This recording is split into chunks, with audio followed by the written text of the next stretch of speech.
Welcome back to Restaurant Revolution. In this episode, we're sitting down with Patrick, founder and owner of Woodchips BBQ, to get his take on his liquor control hearing after sitting down with his attorney on the last episode. Today, we'll find out what Patrick thought of the very assertive Attorney General Mark Sands and the outcome of the hearing. So let's get to it. This is Restaurant Revolution.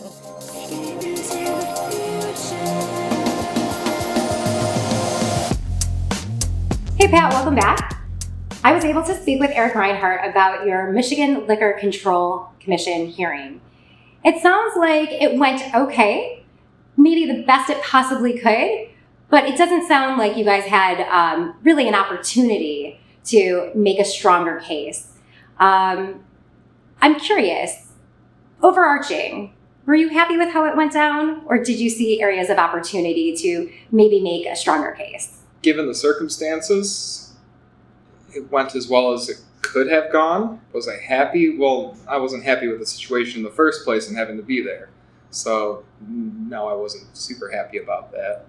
I think we were able to make our case as well as we could, but even with that being said, our hands were tied in the type of argument that we could even present. I want to go to this very assertive stance that we saw from the Assistant Attorney General, Mark Sands. He was not backing down. Can you tell us a little bit about, the way that he came at this case and his perspective that he shared with the court in terms of, why you guys were being penalized?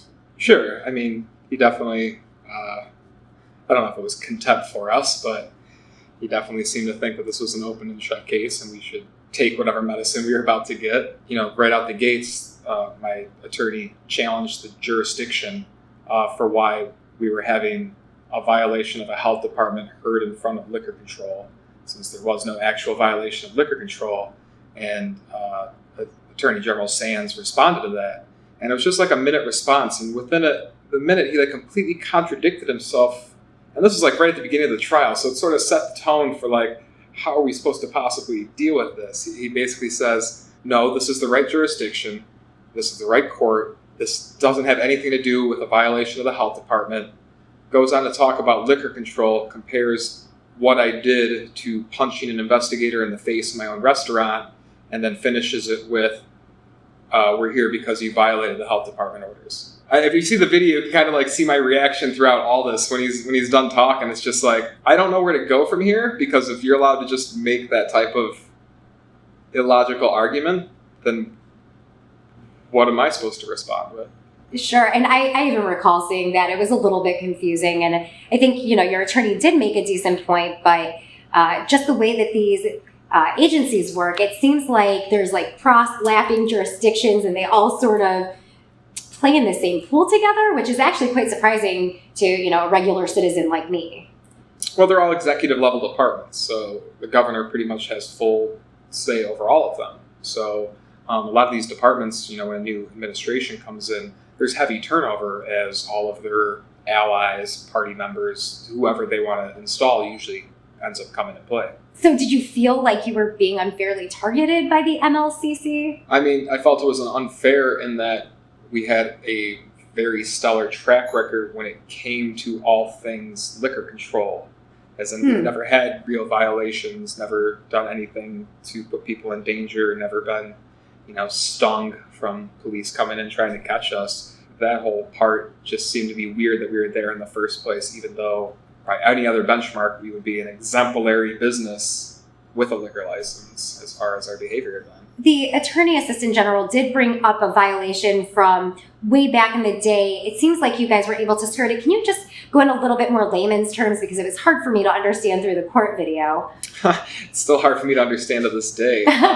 It had to do with, when you have a liquor license in Michigan, any change in ownership needs to be approved by the full commission board. And it's a really lengthy process. You have to submit an application, you have to fill out all this paperwork, it has to be filled out just right. And we submitted one copy of paperwork which didn't include either an owner's name or the correct amount of ownership percentage they had. And this was before we opened. So, we filed for our liquor license approval 6 to 8 months before we actually opened our doors. So somewhere in that time period, they were like, hey, you didn't fill this out right. I submitted the corrected paperwork. They said, well, because you submitted it like this is a violation.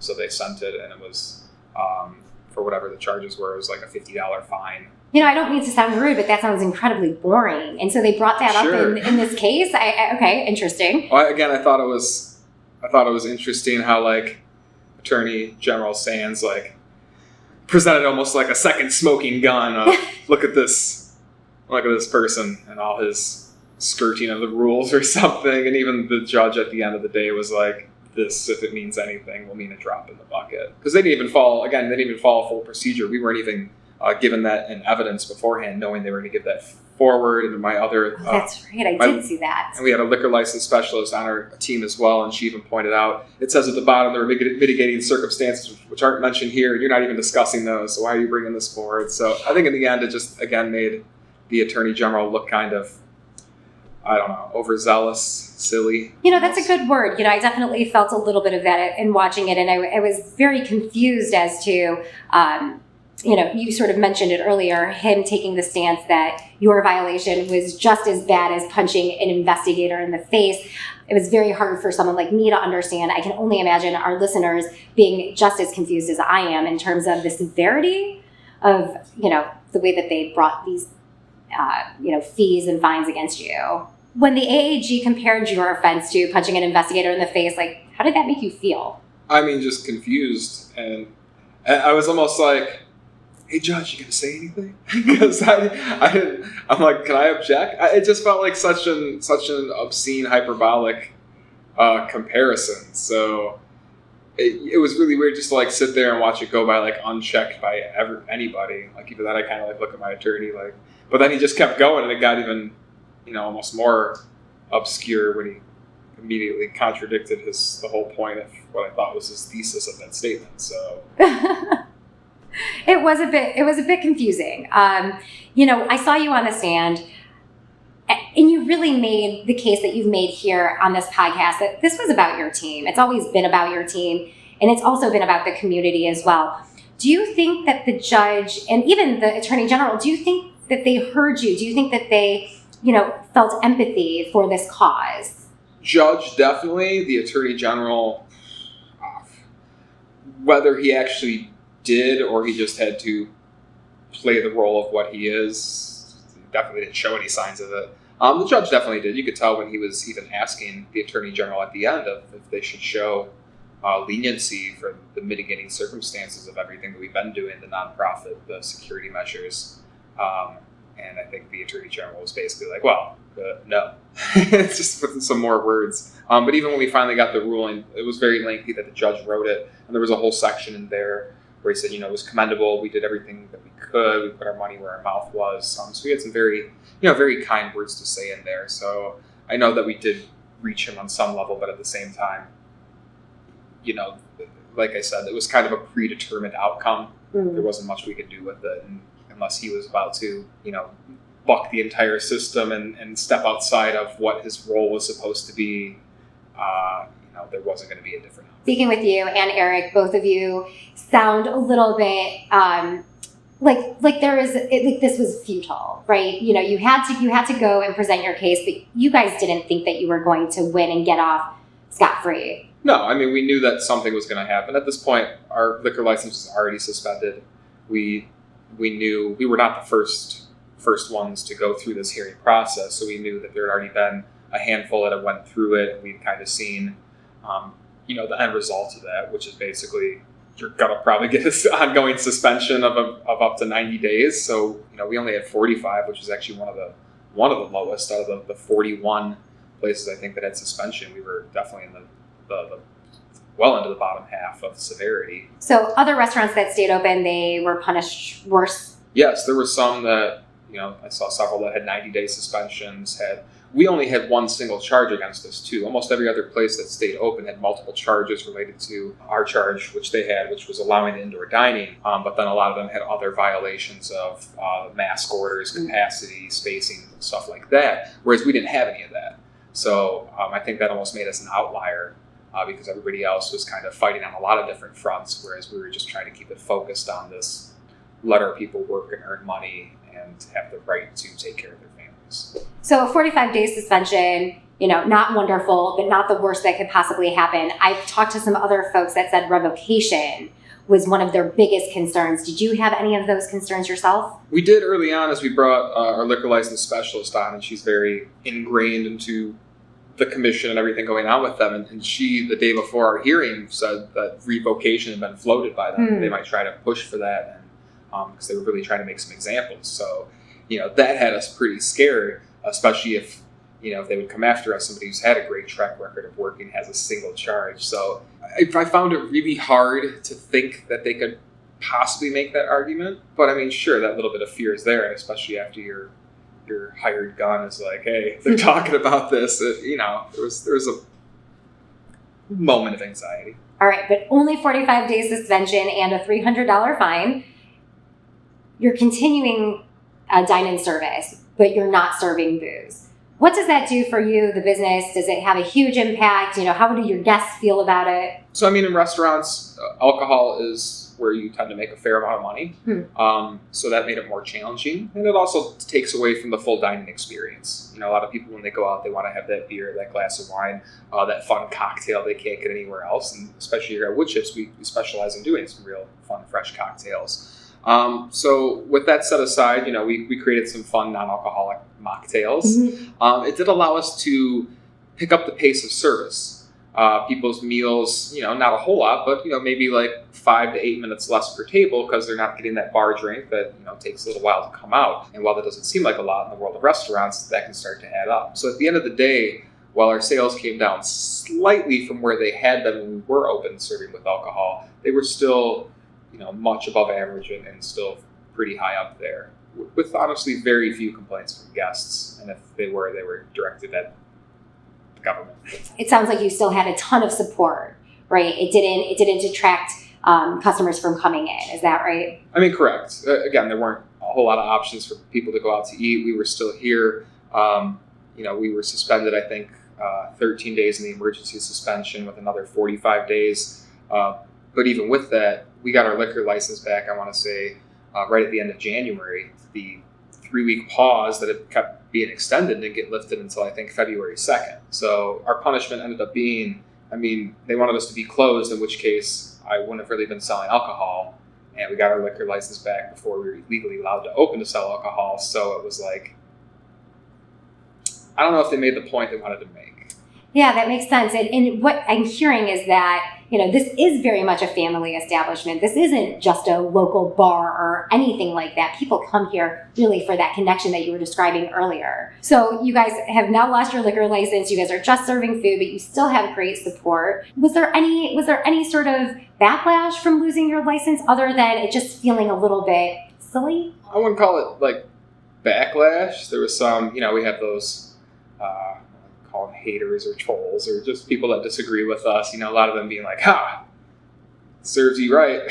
So, it is what it is. But, the only backlash really came from people frustrated that we had to go through that. Again, like I said, more backlash focused on the government and them making us have to jump through these hoops and deal with these challenges. And, we did. And luckily, your license is back. So that's great news. Now, I know we've talked a lot about, losing your liquor license during this whole lockdown period, but let's not forget that this started with a 3-week pause. So I want to go back a little bit. You announced that you were going to stay open for dine-in during that 3-week pause, thinking, again, that it would only be 3 weeks. But knowing what happened with the first lockdown, I'm assuming you were not at all surprised when it extended. I knew just like the branding of the word pause. Whenever you tell politicians put some effort into marketing, I'm always my ears go up, my radar goes up to smell for what the truth really is here. And even the second they announced that, everybody in the industry, anybody on the street was like, they're going to push this further. We've been through this rodeo before.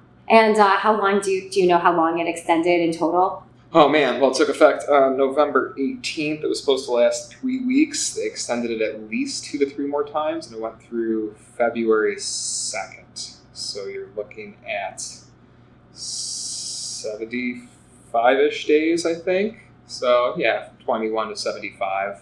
And you originally were very concerned that your servers, your staff wouldn't be able to support themselves going off employment for 3 weeks. So were you feeling really confident in the decision that you made during each one of those extensions? I mean, yeah, it just validated everything we thought, knowing that they weren't being upfront with us, that this was going to happen. I mean, if it wasn't their plan, they could have been more realistic and said this is likely going to happen.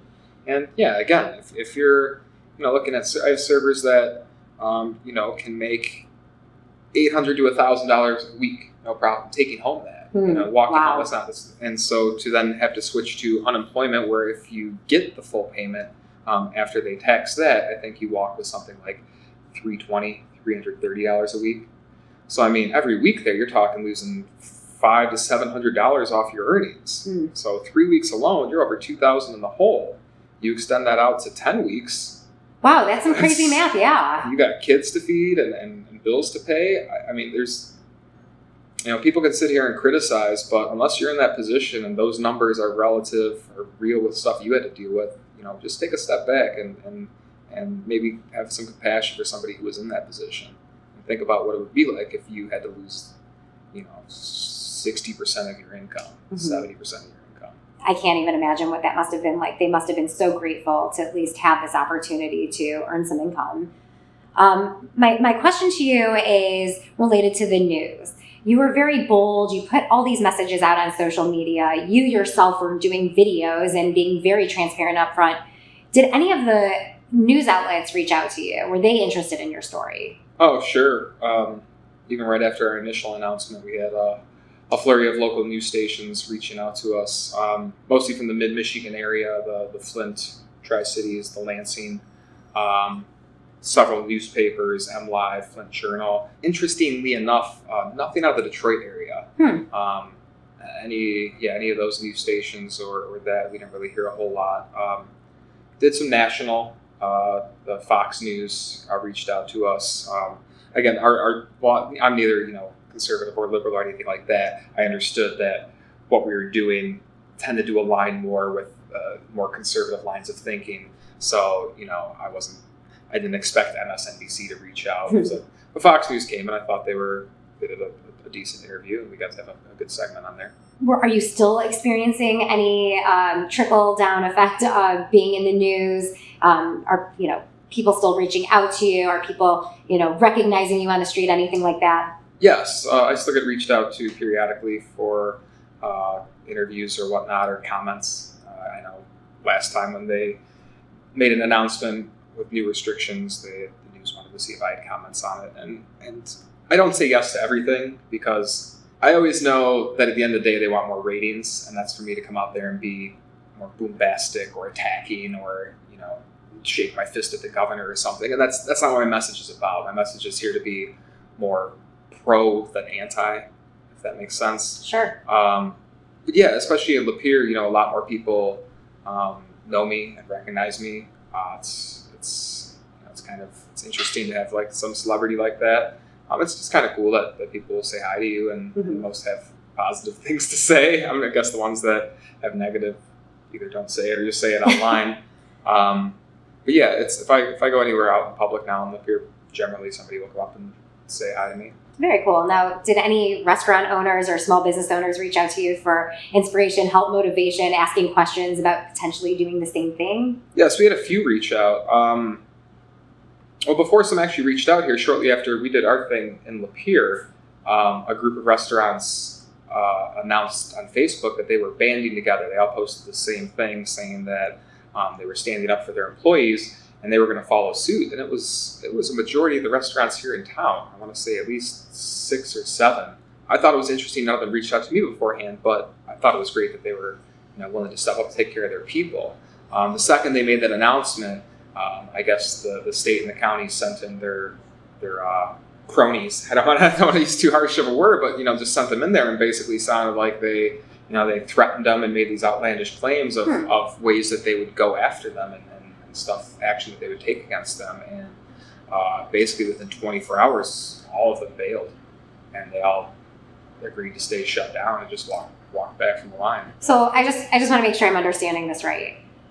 There was a group of restaurants here in Lapeer specifically they didn't reach out to you, but the news got around that they were hoping to stay open, and unfortunately they were, threatened, or do you know any of the details about that? Was it made public in the news, or is it just something that we heard around town? I mean, the owners that chatted with me afterwards said, yeah, it was basically threats, that they were going to come and they would revoke and they would take away their business license and do like all the harshest measures and stuff that they never even tried to do with me. So, interesting. So yeah, it was just, since you assume they didn't try it with me, then you have to assume it was just threats and bluffs and bullying. Wow, how does that make you feel? I mean, I get it, because I could see that's what they were doing since the beginning. They were just trying to scare everyone into compliance. I think the whole idea with throwing multiple executive department violations at you is just to, scare you with so many charges or whatever that you're just going to apply out of fear of that book being thrown at you. But at the end of the day, because their argument is on such shaky ground, there's not that big of a book they can throw. Okay, outside of the Lapeer area, did you hear about any other restaurants that were trying to either defy orders or, bring people together? Yeah, somebody reached out to us towards the end of the 3-week pause that the Vicari restaurant group, they own Andiamo. They're probably honestly one of the biggest restaurant groups in Michigan, over 20 restaurants in the Detroit area. They said they were going to hold a meeting at one of their businesses for other restaurant owners to discuss uniting to make a stand, or at least have a seat at the negotiation table if they chose to extend the pause, as many of us expected was going to happen. I guess support for that became overwhelming. They switched it to becoming an online Zoom meeting. We were able to log on, and they even maxed that out. So there were tons of people that wanted to participate in this. And then, exactly the same as with the Lapeer restaurants, we watched as they got on the mic and completely walked it back. From making any sort of stand to just, hey, well, we all want to sign this letter, and then that'll give us some negotiating power, and then we'll go to the governor and make sure if she extends that we'll get at least, some concessions. And so I think a lot of us were just like deflated that we thought, okay, here it is. We've got all this energy and support.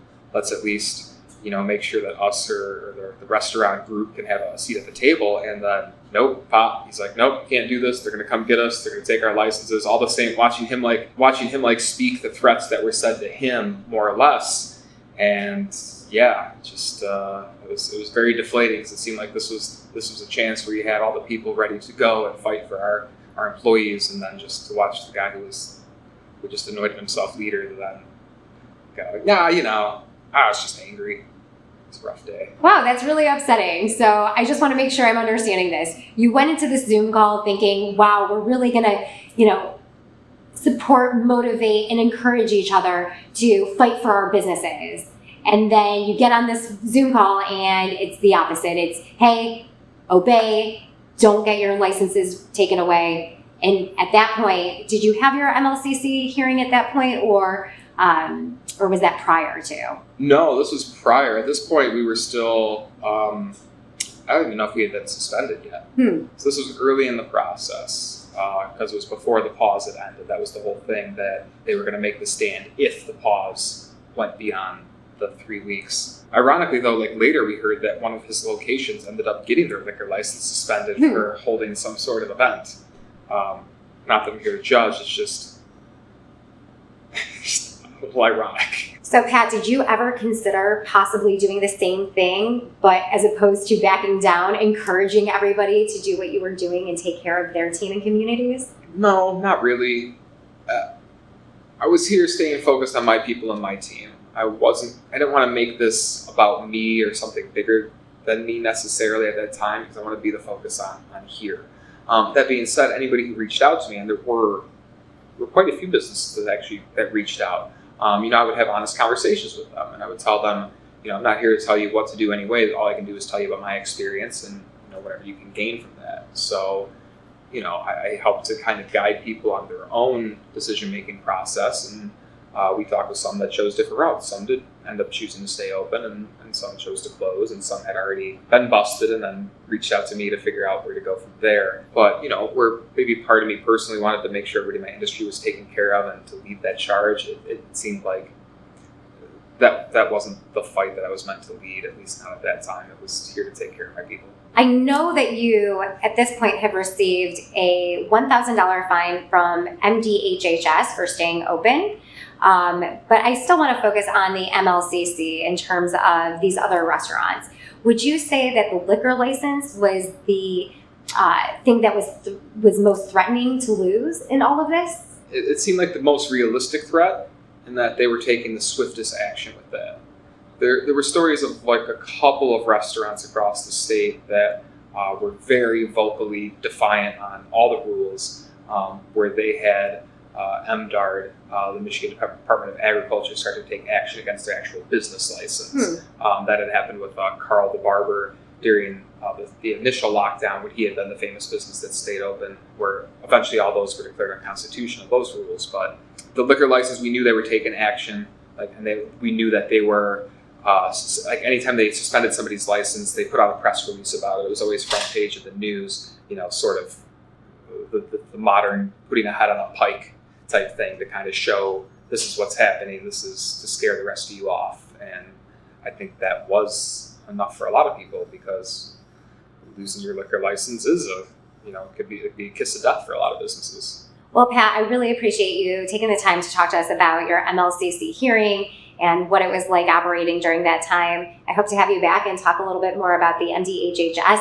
fines and regulations that you're facing. So hopefully we can make that happen soon. Look forward to it. Thanks for your time. On the next episode of Restaurant Revolution, we will hear from some of Patrick's team and learn more about the man behind the bold decision to defy orders and stay open during Michigan's second lockdown.